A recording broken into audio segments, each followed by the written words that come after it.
Haroldo Sánchez, sin reservas. Desde el sillón, un homenaje en la distancia para un gran periodista y amigo, Chepelión Castañeda. Viajan en carro desde Brasil hasta Nueva York. Un equipo de profesionales documentan esta aventura y pasaron por Antigua, Guatemala. Indonesia busca nombre simbólico para un orangután albino que ahora es considerado un embajador de las especies amenazadas. Subastarán los famosos candados del amor de París en beneficio de asociaciones de ayuda a refugiados. Testigos afirman que los delincuentes ingresan al cementerio general para robar las pertenencias de los muertos.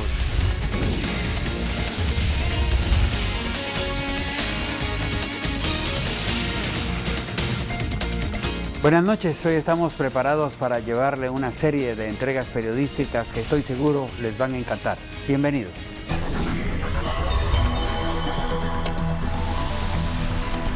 Los años del conflicto armado interno fueron brutales. Muchos muertos, demasiados botones rojos que brotaron como espigas de la piel de este país. Pero uno de los crímenes que más me impactó fue el de Chepelión Castañeda. El día de su muerte fue un aciago 16 de noviembre de 1979. Chepe había decidido, junto a otros periodistas, fundar el Sindicato de Medios de Comunicación Social, SINCOS, y sus actividades le llevaron a ser señalado para ser asesinado por el paramilitar Ejército Secreto Anticomunista, ESA. Mi colega de redacción, mi amigo. Un periodista que siempre estaba corriendo como si el tiempo se le fuera entre sus largos y filosos dedos.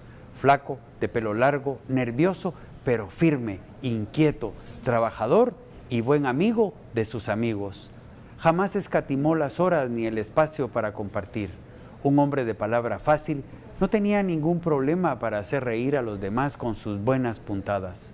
Escribía en su máquina mecánica con 2 dedos y lo hacía a gran velocidad. Mantenía un cigarrillo entre la comisura de los labios y siempre tenía entrecerrados los ojos a causa del humo del payaso sin filtro que fumaba con deleite. Estábamos en los finales de la década de los 70, cuando la vida no valía nada. Hacer periodismo era una aventura diaria. Chepelión era un periodista nacido para ser salvaje, en el más lindo sentido de la palabra. Irreverente, raro, distinto, medio hippie y sobre todo revolucionario. Uno de esos seres insatisfechos con la vida, pero que amaba a los seres humanos con todo su corazón y por eso odiaba las grandes desigualdades sociales, la explotación y la miseria en que la mayoría de la población vivía. Una sociedad que era testigo sin voz de la muerte de cientos de niños que fallecían antes de cumplir los 5 años de edad por desnutrición, por olvido, por miseria. Chepelión decía lo que sentía, pero jamás escribió una nota periodística con información sesgada. Simplemente informaba de lo que ocurría y no opinaba. Pero sus comentarios personales a todo aquel que lo quisiera oír eran explosivos, cargados de ira porque nadie parecía hacer nada por cambiar la situación de pobreza que vivía la gran mayoría. Días en que pedir un cambio en la sociedad, por mínimo que fuera, era sinónimo de ser izquierdista, comunista y socialista, y el pago era el exilio o la muerte. Aquí no cabía siquiera la cárcel porque fueron años donde jamás se tuvo un solo preso político. Resultaba más fácil asesinarlos que mantenerlos junto a otros reos a quienes podían envenenar con sus ideas exóticas. Pero ese fácil hablar de Chepelión fue su ruina. Durante la celebración de una manifestación obrera, campesina y sindical, cuando uno de los dirigentes populares no pudo llegar hasta la concha acústica del Parque Centenario, ya que lo secuestraron al nomás salir de su casa y su cuerpo nunca apareció, este intrépido periodista, sin medir riesgo ni consecuencias, se subió al escenario, tomó el micrófono y todo lo que se guardaba para las reuniones de amigos le salió a flor de piel. Su discurso fue fogoso, incendiario, no dejó santo parado, ni piedra sobre piedra. Cada palabra, cada sílaba, cada oración, cada gesto fue grabado por los encargados de la seguridad nacional y escuchada esa misma noche por quienes tenían en sus manos el poder de la vida y la muerte.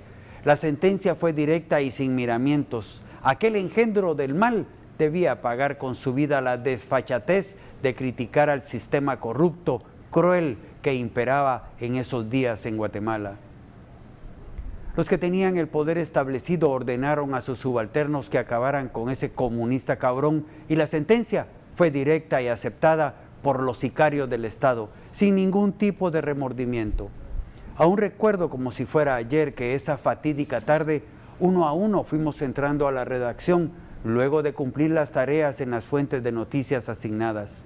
La sala se llenó de ruido eterno de las máquinas de escribir, de las bromas que rompían la tensión en que vivíamos los periodistas en esos meses. Eran tiempos en que nos sentíamos con un grupo de amigos que disfrutaba de la dicha de hacer lo que nos gustaba. Nos identificábamos con nuestra profesión y cada quien, a su manera, trataba de sobrevivir y de sobrellevar aquel baño de sangre que sacudía al país. El tiempo aquella inolvidable tarde pasó sin que apareciera Chepelión. Me empecé a preocupar porque él siempre llegaba alrededor de las 3 de la tarde y esa vez eran ya las 5 y ninguna llamada suya, ningún aviso de su tardanza. Pregunté a los demás, pero nadie sabía nada de él. Llamé a la Oficina de Relaciones Públicas de la Policía Nacional y me contestaron que había llegado en la mañana como todos los días, pero no sabían de su paradero. Intuí que algo pasaba y en la redacción se instaló una nube de incertidumbre por la suerte del amigo, del colega. Detuvimos nuestro trabajo y empezamos a hacer múltiples llamadas. Uno habló con un amigo militar, nada. Otro a los bomberos, alguien más a la morgue. Hasta que una llamada anónima nos alertó. En los alrededores del Parque Morazán, en la zona 2, se encontraba tirado el cadáver de Chepelión. Fue secuestrado a pocas cuadras del edificio donde estaba el periódico, metido a la fuerza en una panel blanca con vidrios polarizados. Fue golpeado y estrangulado en el trayecto hacia el Parque Morazán y tiraron su cadáver en plena calle, a la luz del día, en una hora en que mucha gente transitaba por el lugar. El sentimiento de tristeza y de impotencia se confundió con la cólera y como nunca sentí nacer en mí el odio por los asesinos de la esperanza, de los sueños. Hoy, años después de su muerte, solo quiero recordar con amor al amigo que vislumbró un mejor destino para los guatemaltecos y que no le importó dejar su vida en el camino para que otros cosecharan el fruto de su sangre derramada en una calle que muchas veces transitó con ese paso rápido y eléctrico que lo caracterizó. Chepelión, en su memoria, los alumnos de periodismo le pusieron su nombre a la sede de la Asociación de Estudiantes de la Escuela de Ciencias de la Comunicación de la Universidad de San Carlos. Algo muy bien merecido.